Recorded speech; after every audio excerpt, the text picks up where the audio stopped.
महाराष्ट्रातील number 1 TV channel आवाज TV, आवाज आपल्या सर्वांचा।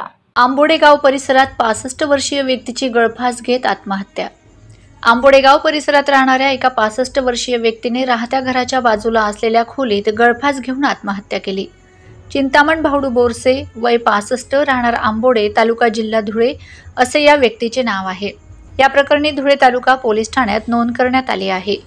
दिनांक 11 जुलै रोजी पहाटे 5 ते 6 वाजेच्या सुमारास धुळे तालुक्यातील आंबोडे गाव परिसरात राहणारे चिंतामण भावडू बोरसे, वय 65, यांनी आपल्या राहत्या घराच्या बाजूच्या खोलीत छताच्या लोखंडी अँगलला इलेक्ट्रिक वायरच्या सहाय्याने गळफास घेतल्याची घटना घडली आहे।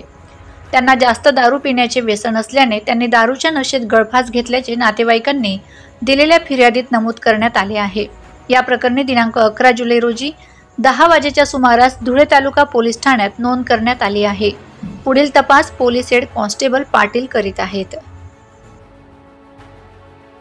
रोजच्या ताज्या घडामोडींसाठी आवाज टीव्हीला सबस्क्राइब करा आणि बेल आयकॉन प्रेस करा।